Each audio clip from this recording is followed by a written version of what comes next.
The next thing I'm going to talk about is link acquisition wins at scale. So basically, I heard Kevin earlier was talking about making linkable assets with Lovable. Lovable.dev, I've seen some people doing some creative stuff with Lovable.dev. This was a good little site that someone made called tinyteams.xyz, Basically, it's a linkable asset that it lists all the tiny teams and their ARR. I think early this morning, Eric had a slide about this too, like teams that are making a lot of revenue with a small amount of team size. So this is a good little linkable asset, the type of stuff you can do. How many links did they get off the back of this? 37 links to their linkable asset for tinyteams.xyz. So you can use tools like Lovable to push out these quick little assets, and they don't take a long time. This is something I did many years ago, but I thought I'd share it. Just a funny story. So I can't even remember what year this was, like 2011 or 15 or something like that. Basically did some direct mail outreach, and we sent USB bottle openers to a bunch of people. And we got like 10 links off the back of this just because it was different, People still don't think about things that are different to get cut through. Everyone's spamming emails, but when you send a letter that's got like something cool like a USB bottle opener, people were sharing it like crazy. Travel link acquisition strategy. This is a bit more unique. We had a big travel marketplace type client. What we did was we realized there was a lot of random niche local festivals around Australia. So we made like 300 landing pages, and we reached out to a bunch of sites. We said, okay, like there's a Elvis festival in some random town in Sydney. We're going to make a accommodation page for them. We just made all these pages at scale, and we used the page and said, hey, we realize you've got this random festival in your area. We're going to offer this landing page with a place where people can stay. So off this strategy, we got over 100 links off the back of it. So being a bit unique and creative and giving value can definitely work. The next one, this is something, a strategy I got off a friend actually. Basically using emotion for link acquisition. So basically this was a marketplace as well, and they had a pet resume builder. So basically the outreach that they said was basically like sharing our pet resume builder will help get more pets adopted. It's a bit more emotional. So it's pulling emotion into link acquisition, got 43 links. Compliance and accessibility. This is a bit more advanced. If anyone's doing like bigger link acquisition at scale, utilizing compliance, this is a good way to get government and education links. What you can say is you can find a link on a government or an education site, and you can say, hey, this link isn't accessible to visually impaired users, or they can't access this content. It's a good way to get links at scale. I've tested this. I actually picked this strategy up from a little mastermind at MozCon many, many years ago from Ross Jones, actually, RIP Ross Jones. He was a great SEO guy. He shared this strategy with me, and it really does work. So another one is creative tools. Unique tools, they definitely work. Password tests, things like that. You can use lovable.dev. There's all these vibe coding solutions now you can utilize for linkable assets. Compare Tech was actually a competitor of one of our sites, so they got acquired many years ago, but very dominant player in the tech and VPN space. Client acquisition wins. So these are some examples of some link acquisition wins for clients.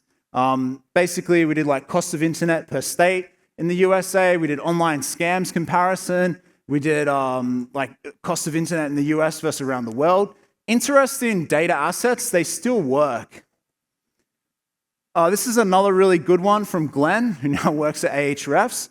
But gaps.com/public. I'm surprised this doesn't have more links, actually. This is one of the coolest things. Like, I'm a bit of a investor myself, so I love this. It's basically like a data asset that shows SEO stocks that have high SEO reliance and like how's their growth going on a yearly basis.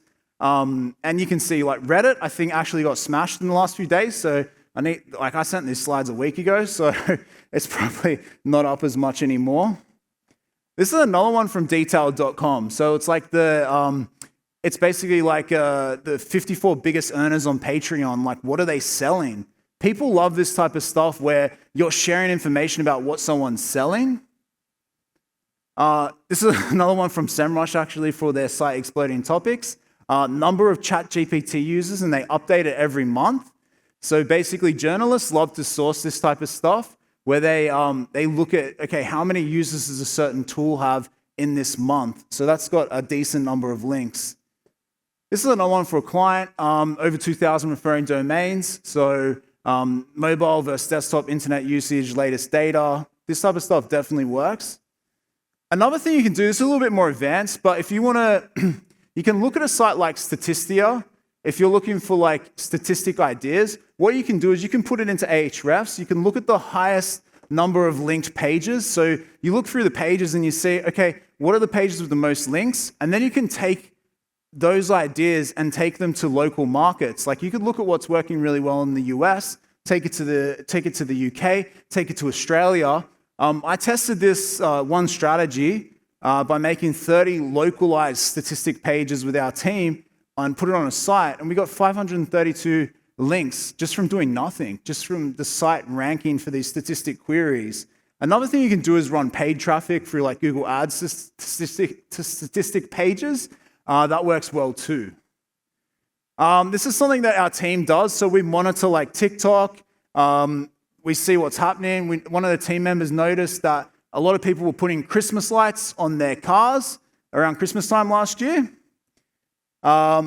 Basically, we got a law firm that we work with. We got the law firm client to basically say, tell us the fine per state.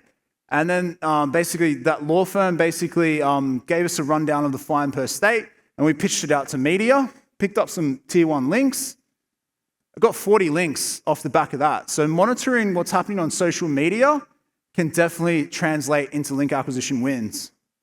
But we've now positioned ourselves with journalists because we've been doing digital PR for a number of years now. A lot of journalists just come to us because they know that we've got experts as clients that want to pitch on things. So anytime there's something happening on Reddit, TikTok, social media, any legal issues, journalists come directly to our team and say, hey, can your client provide comment on this? Because it works. You know, we've got over 500 links doing this. Exact match domains, still working. You know, I see people that say exact match domains don't work. You're clearly not in SEO. Like we've been in competitive spaces for many years. They still work, but if you have an established brand, don't stop it. Like if you're starting a new brand and you can pay a decent amount of money for a really good exact match domain that's a category killer, it can definitely be worth it. I've got a lot of exact match domains. My wife has basically said, stop buying domains because I've been buying too many. But I got a lot. Like I'm big in Australia in the domain niche. If you want to warm up a new email account, you can run a job ad to it. This is a really good way. If you don't want to pay one of these email warm-up services, you can run job ads. Just put an ad like Content Writer or anything like that. Run that through your email account. It's a good way to like reply to the emails and pick that because it warms up accounts really effectively. If you're a big brand, always buy up your typo domains. I see big brands that we work with make this mistake all the time. We always advise them, like buy your branded domains. Anything with over 300 traffic, go to Google Search Console, get the list of the domains, do a bulk whois lookup, check that you own them, because if you don't buy your domains and you're a big brand, affiliates will just pick them up and do a mass redirect. Happens a lot.